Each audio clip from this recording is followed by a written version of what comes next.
निधी मिळत नसल्यानं शिंदेंसोबत जात असल्याचा आरोप फुटीर खासदारांनी केला होता। मात्र शिंदेंसोबत गेलेल्या खासदारांची पोलखोल झाली आहे। एम्पॉवर्ड इंडियन या वेबसाईटवरील माहितीचा आधार घेऊन या खासदारांना मिळालेल्या निधीची माहिती पोस्ट केली आहे। 2 वर्षात मिळालेल्या निधीची माहिती पोस्ट करण्यात आली आहे।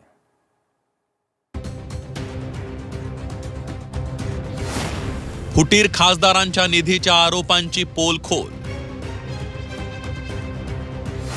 खासदार निधीचा त्या खासदारांकडून वापरच नाही।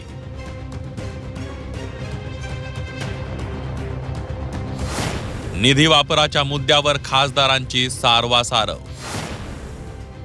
विकासासाठी विरोधी पक्षातून सत्ताधारी शिवसेनेत जात असल्याचे ढोल 6 खासदारांनी बडवले, पण या खासदारांचे दावे किती बिनबुडाचे होते याची खरी माहिती आता समोर येऊ लागली आहे।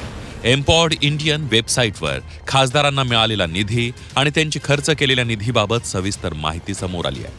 खासदारांनी केलेला दावा आणि खासदार निधीच्या वापराबाबतचा तपशील यामध्ये जमीन अस्मानची तफावत आढळून आली आहे। पहिले खासदार नागेश पाटील आष्टीकर, एकूण मंजूर निधी 19 कोटी, खर्च केलेला निधी 5 कोटी 6 लाख रुपये म्हणजे 26.6%। पूर्ण झालेली कामं 79 पैकी 28 म्हणजेच 26.2%। नागेश पाटील आष्टीकर आधी विकास निधीच्या नावानं शिमगा करत होते। जेव्हा आकडेवारीमुळे त्यांचा दावा उघडा पडला तेव्हा त्यांनी MP लँड्स या सरकारी वेबसाईटवर चुकीची माहिती दिल्याचं खापर फोडलंय। तुम्हालाही माहिती आहे सगळ्याला की आपल्याला कुठल्याही प्रकारची निधी मिळत नव्हती। माझ्याकडं जे असणारे 5 कोटी रुपये जे MP लँडमधून मिळतात ते अतिशय अपुरे आहेत आणि प्रत्येक गावात गेले की प्रत्येकाला काही ना काहीतरी अपेक्षा आहे। त्यांनी खूप मोठ्या आशेनं मला खासदार म्हणून निवडून दिलेलं आहे। तर मी यांची कामे कशी करायची किंवा निधी कुठून मिळवायचा किंवा मग लोकांची जी काही कामं असतील मग तहसीलमधले असो, पंचायतमधले असो, नगरपंचायतमधले असो, नगरपालिकेतले कोणचे फॉरेस्टचे असो किंवा कुणाचे कुठलेही जे काही कामं करायची असतील तर तुम्हाला सगळ्याला माहिती आहे की हे कामं होत नव्हते, सत्तेमध्ये असल्याशिवाय करता येत नव्हते। गलत आहे। माझे 7 कोटी रुपये शिल्लक आहेत आणि तुम्ही जसं सांगता ते किती रुपये म्हणता तुम्ही? 26 कोटी रुपये शिल्लक आहे म्हणता, बरोबर? 19 कोटी रुपये आले तुम्हाला? 19 कोटी रुपये 2 वर्षामध्ये। ऐका ना तुम्ही, 2 वर्षामध्ये 10 कोटी येऊ शकतात। MP लँडचा निधीच किती असतो? 5 कोटी रुपये, 10 कोटी रुपये 2 वर्षाचे, 26 कोटी रुपये आले कुठून? तुमची माहिती थोडीशी गलत आहे आणि सध्याला पोर्टल बंद आहे। माझ्याकडे 7 कोटी रुपये नक्कीच शिल्लक आहेत माझ्या MP लँडमध्ये, पण 2 महिन्यापासून गेल्या 2 महिन्यापासून पोर्टल बंद आहे, त्यामुळे नियोजन सगळं झालेलं आहे, होऊन जाईल खर्च ते। ओमराजे निंबाळकरांच्या खासदार निधीचीही तशीच तऱ्हा दिसून आली आहे। ओमराजे निंबाळकरांना एकूण मंजूर निधी 18 कोटी 5 लाख, खर्च केलेला निधी फक्त 1 कोटी 97 लाख म्हणजे 10%। पूर्ण झालेली कामं 130 पैकी फक्त 21 म्हणजेच 13.9%। ओमराजेंनीही त्यांच्यावरचे आरोप खोडून काढलेत, पण निधी खर्च झाला नाही त्याचं ठोस कारण त्यांनी दिलेलं नाहीये। 18 कोटी मिळालेत। आता खरं तर 3 वर्षाचे 15 कोटी मिळायला पाहिजे होते, पण 3 कोटी जास्त कुठले मिळाले मला? तर माझ्या 19च्या पूर्वीच्या खासदारांनी त्यांचा खासदार निधी खर्च न केल्यामुळं ते 3 कोटी रुपये मला आता वाढवून आलेत, म्हणून ते किती दिसतेत? 18 कोटी। मला वाटतंय ही सर्वसामान्य लोकांनी सुद्धा समजून घेणं गरजेचं आहे। आणि शेवटी आम्ही लोकप्रतिनिधी म्हणून काम करत असताना गावातल्या प्रत्येक माणसाचं अपेक्षा आमच्याकडनं असते किंवा खासदारांनी आमच्या गावात कुठलं एक ना एक तरी काम करावं आणि ती त्याची मागणी ही माफक आहे। परभणीचे खासदार संजय उर्फ बंडू जाधव यांची ही निधी खर्चाची वेगळी कहाणी नाही आहे। त्यांनी ही निधी खर्च करताना हात आखडता घेतल्याचं पाहायला मिळत आहे। एकूण मंजूर निधी 14 कोटी 7 लाख, खर्च केलेला निधी फक्त 3 कोटी 78 लाख रुपये म्हणजेच 25.7%।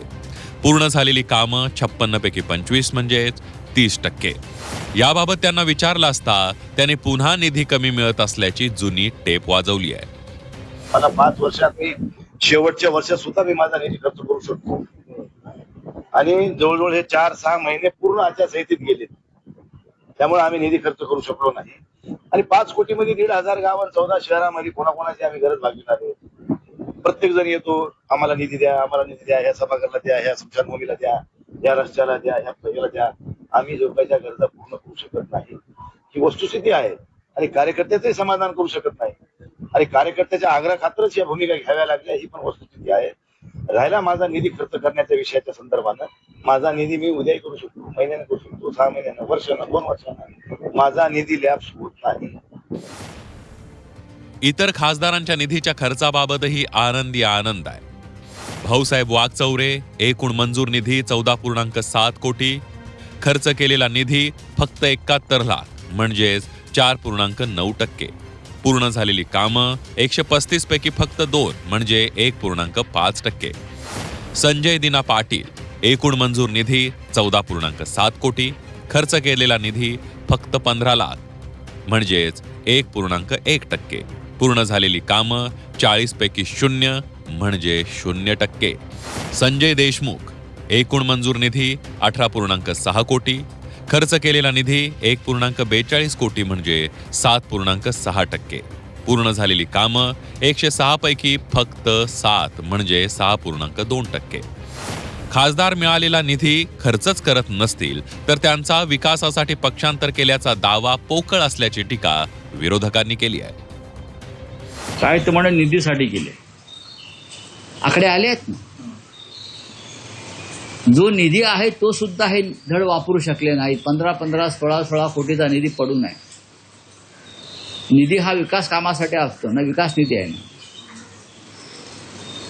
मग जे आकडे आता समोर आलेले आहेत आपल्या माध्यमातून, तो निधी का वापरला गेला नाही? कोणी तुम्हाला अडवलं होतं तुमच्या भागात विकासासाठी? त्यांना निधी शासकीय मिळत होता, वैयक्तिक मिळत नव्हता. कदाचित असं त्यांचा बोलण्याचा रोख असावा. काल आम्ही पाहिलं आहे की कोणत्या खासदाराला किती निधी दिला गेला आणि ते खर्चसुद्धा झालेला नाही आणि तरी निधी मिळत नाही ही बोंब मारणं मला वाटतं की उचित नाही. आता ऑपरेशन टायगर, आता मला वाटतं की वाघाचं पोट भरलं असेल तर वाघाने आता पुन्हा नव्यानं ऑपरेशन करू नये अशी अनेकांची इच्छा आहे. नैतिक अनैतिक पद्धतीनं पक्षांतर करायची. ज्या मतदारांनी मतदान केलंय त्यांच्या मतांचा आदर करायचा नाही. पक्षांतरासाठी विकास या शब्दाचा मुलामा द्यायचा हे आता मतदारांना कळून चुकलंय. निधी खर्चाच्या आकडेवारीनं हा समज आता अधिक दृढ झालाय. ब्युरो रिपोर्ट, झी 24 तास, मुंबई.